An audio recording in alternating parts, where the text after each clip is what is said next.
that is inherent in their membership in the group, as opposed to asking for permission from other people. And it's a little bit different than some of the other spaces, but I think it works pretty well. I think every space is kind of like different from the other spaces because all the spaces kind of find the structure that fits them. And I have seen two examples of what I think are both working structures in NYC Resistor and HackDC, and they are both completely the opposite of each other. So in terms of openness, how you select members of your groups, and how open the group is to new members. So I really don't want to comment on that because obviously both structures work, but I just want Bree and Nick to give an example of how you stress the openness or the closeness of your groups at NYC Resistor and HackDC. So when we first met, we raised money ourselves. We had 9 founders and we each put in $1,000. And it was a really interesting shift as soon as people put money into something. Before that moment, we were all like, a bunch of people were kind of like very cynical and like, I don't know. And then as soon as they put $1,000 in, it was like, yes, this is going to work, no matter what.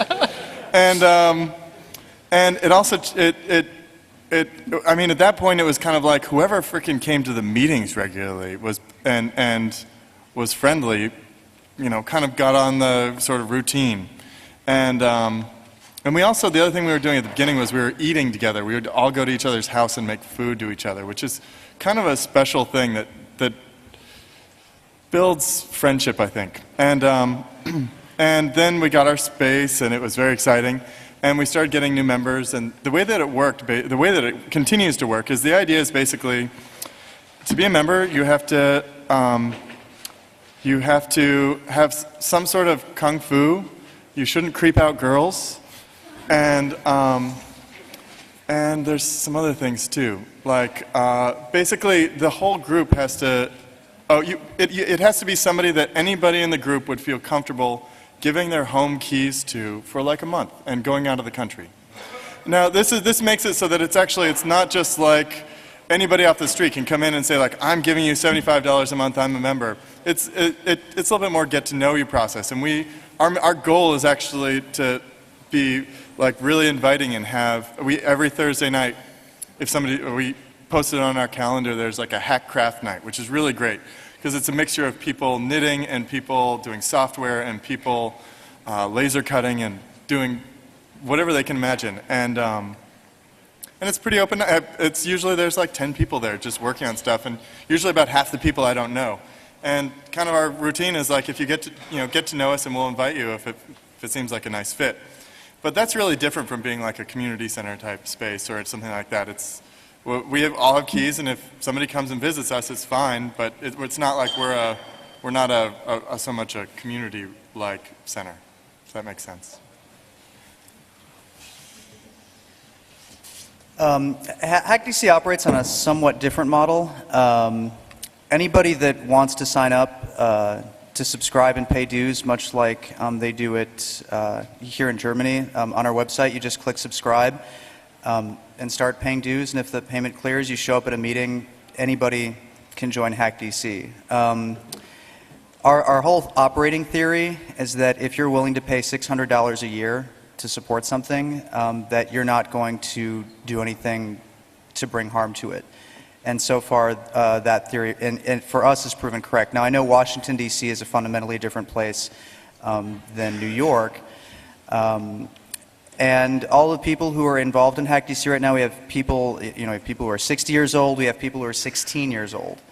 A couple of people have done a lot of really great work, have come in and spent many, many hours helping build shelves, helping organize, helping go through recycling computers and things like that. And the paying membership has agreed to waive their dues and because of all that work that they're doing. And I like the fact that HackDC is an incredibly diverse group of hackers, and we all bring a little something to the table. I believe very, very strongly that hackerspaces should be open, that they should be places that anybody can come in and join and participate in. All of HackDC's events are public and free and open. Of course, there's some space availability issues. But I'm very, very strongly dedicated to the idea of openness because I think that's what was missing in the hackerspace scene before. And so far, it's been great. Actually, the tech community in Washington, D.C. is still shocked by this. When we announce events on our blog or when we Twitter about events, we realize now that we have to very, very strongly emphasize that these events are free and open to the public. They're not just for the members. And because of the way we're organized in the United States, as a District of Columbia nonprofit corporation, we have to stay open and connected very strongly with our community. A lot of the work that we're doing is directly for the benefit of the community. We're setting up a wireless network to help support the other community organizations in the facility that we're in. We do things like serve food to the homeless on Thanksgiving, and we try very strongly to, when we're thinking about our projects and working on different things, working on our code, working on our microcontrollers, taking things apart, we try to think what about the projects that we're doing are helping give hackers a good name and helping take back the term hacker in the United States. And that's our model, and that's what we've been successful and happy with. It's not always very happy and shiny. There are some people involved in my hackerspace who need some lessons on socialization, and that's fine. They're learning that, and that's really great. And it's not perfect, but I don't think it's even entirely a different model. I think just because there's that one little difference, you know, there's nothing good or bad about it. Every hackerspace needs to be very responsive to the needs of the community that's come and formed around it. And our community that's formed at HackDC feels very strongly, as I do, about keeping the space open, about keeping membership open to everybody else. And that's just what we do. And you may find that that works well for you and your community. You may find that that doesn't work well for you and your community. And But whatever works is what you should do. But structure problems are really tricky. And once you have like two people with the goal of building a hackerspace, you have a common vision. And once the third person enters, you have potential drama. And it's like that. And you have to find something to manage that. Even exercise, democracy or something like that within the hackerspace. And one of the most inspiring things was the story that Enki told me about the only time they had to decide something by vote at the hackerspace in Vienna. So tell us a bit about that. Yeah, so I want to approach the issue from the side of, so you've got a hackerspace. What are you going to do with it? That's a big question. You have people, and people you have the bike shed problem. You have, everyone wants to make a decision on the color of the bike shed because that's a really simple thing, and everyone is deciding at the beginning, and everyone is so excited. You have these meetings, and well, people have to listen to you if you say something. It's really exciting, and in the beginning, it's very hard to make decisions at all in a group like that. So, what are you going to do with this space? And after visiting hackerspaces and seeing other hackerspaces getting started and just seeing how it goes into different directions but still works, I think that stuff of how the hackerspace operates, of how it works, it needs to be encoded in the people, in the group. You cannot write it. I mean, you can try to write the manifesto, but people are not reading that stuff. People are not reading. In the beginning, of course, you read it because you need to send this paper somewhere to incorporate. But later on, people don't even read our wiki. I don't read our wiki anymore. So it's just too much information. Too long, didn't read. So you need to encode that stuff in the group. So you need to build the group and focus on that for the beginning.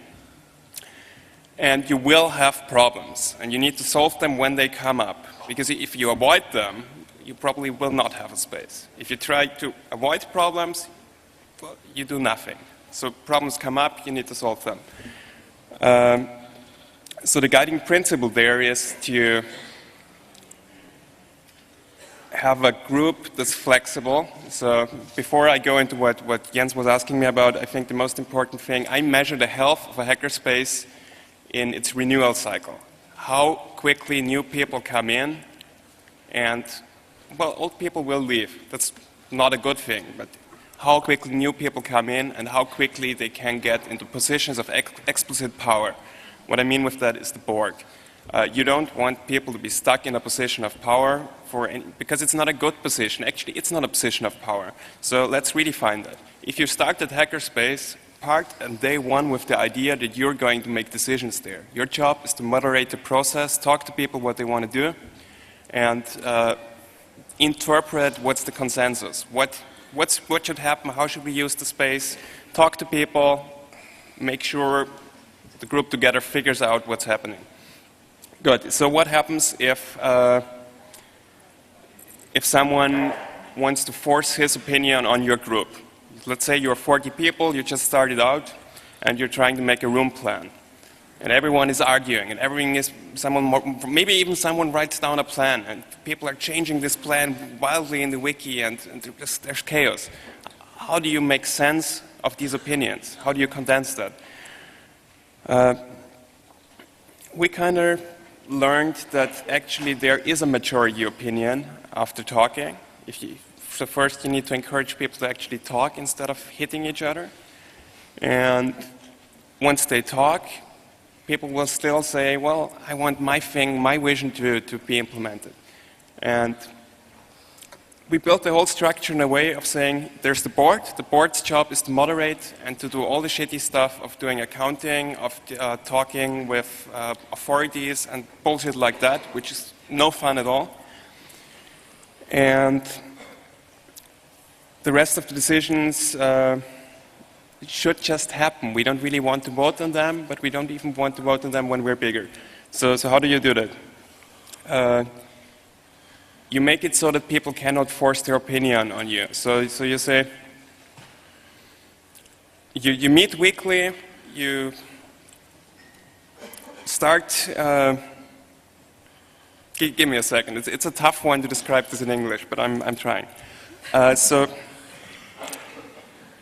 you make a weekly meeting at the beginning, you discuss the issues, and if there's no agreement, you ask people to make multiple plans. Don't change the plan of someone else, make a new plan, and then we can vote on it. And whenever someone would actually force us to make a room plan, and I think this is the story Jens was getting at. So, sorry, it took a little bit longer, but what happened immediately after we got our space, we settled in, some people joined the club with an agenda, and that agenda was ban smoking in the space in all the rooms, completely, no compromises.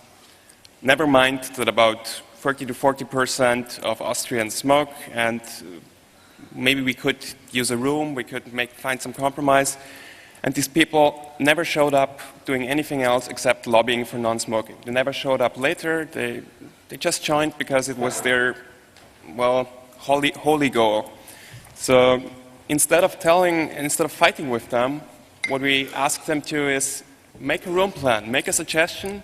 We're going to have 5, 6, 10 room plans, and we're going to have people vote on this. And we did a vote. People could sort, it's like in the DBM project. You don't just say, I want this choice, but you can sort the various options. I like this one best, this plan second best. We calculated the result, and the result was exactly what people expected, what seemed to be the consensus at first. And since then, we never had to vote on anything again, because it's pretty obvious. Everyone kind of knows what's the majority opinion. Everyone kind of knows what's okay. And you really got to be very stubborn to force a vote, because you're going to lose anyway. People are going to vote what they think is right. So there's no power there. The board can't make decisions. It's really easy to kick the board. 10% of the members can kick the board, and the board's only job is to moderate. So that's the structure you want. And you want to renew the board at least every 2 years, I think, because it's a very stressful job. Yeah.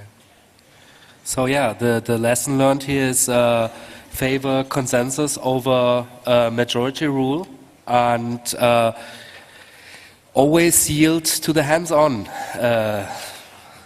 And I think it would be nice to round up that panel with actually telling a story of what happens in hackerspaces, what people are actually hacking on. So I understand that we have a room after that. Nick, what room was it? It's C04, which I believe is on this side. So everyone who is inspired by this panel can come to that room and we can hang out and conspire.